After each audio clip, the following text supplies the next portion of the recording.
Good Morning Business. Le débat. Et oui, est-ce que c'est un répit inattendu sur les retraites? Jean-Marc Daniel, Nicolas Dose, bonjour. Selon le corps, effectivement, une bonne année, une année dans le vert cette année. Mais alors, pour la suite, quand on y regarde de près, un trou qui peut aller jusqu'à 10 milliards dans 5 ans, 20 milliards dans 10 ans. Est-ce que c'est grave, docteur? Oui, je pense que c'est assez grave. D'ailleurs, la CADES, c'est la Caisse d'amortissement de la dette sociale, qui normalement est censée rembourser la dette et qui devait disparaître en 2007, a été prolongée jusqu'en 2033. Et je pense qu'en 2033, de nouveau, on prendra des décisions pour la prolonger si ces chiffres sont confirmés. Donc, ça met en avant le fait que la réforme du régime de retraite, la réforme des retraites, correspond non seulement à une nécessité économique, en ce sens qu'il faut travailler plus, et donc travailler plus, c'est aussi mobiliser les tranches d'âge entre 62 et 67 ans, mais il faut aussi équilibrer sur le plan financier. Il n'y a pas qu'un enjeu économique, il y a aussi un enjeu financier.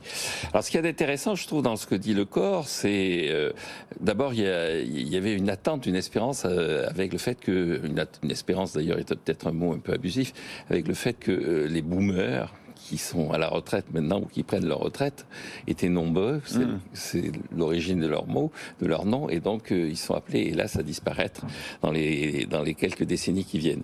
Mais le taux de fécondité s'effondre, et donc au fur et à mesure que eux disparaissent, il n'y a pas non plus de jeunes qui réapparaissent. C'est-à-dire, on va vers ce que Alfred Sauvy appelait la situation d'aîné. Je ne sais pas si vous vous souvenez de Aîné, qui était un des héros de la guerre de Troie, et qui fuit Troie en emportant son père sur son dos.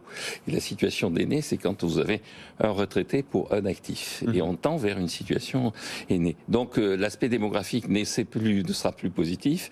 Le deuxième enjeu, c'est qu'effectivement, on a un taux de croissance qui est envisagé comme étant moins important que prévu.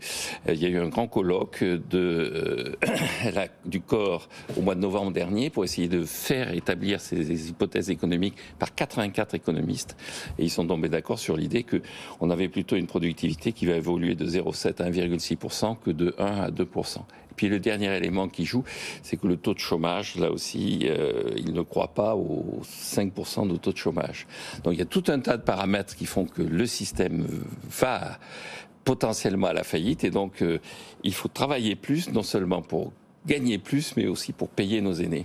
Mais Nicolas Dose, le problème, c'est que cet excédent en 2021-2022 donne le sentiment qu'il n'y a pas urgence quand même. Ben, je m'oublie de dire, la CADES qui évoque Jean-Marc, je crois que c'est 96 la naissance de la CADES. Absolument, pour 10 ans. Voilà, on a prolongé sa durée de vie. La caisse d'amortissement de la dette. Ouais. Et les urgences, on peut vous les mettre tous les ans si vous voulez, mais on voit bien que cette CADES, elle a plus de 20 ans d'existence, elle va continuer à exister. Donc, il y a un sujet économique de fond, il n'y a aucun problème. Oui, il faut réformer les retraites, bien sûr, d'ailleurs c'est en cours. La réforme Touraine, qui allonge la durée de cotisation, va très probablement être accélérée pour que ça aille un peu plus vite. Après, on connaît les autres paramètres, âge de départ, montant des pensions, montant des cotisations.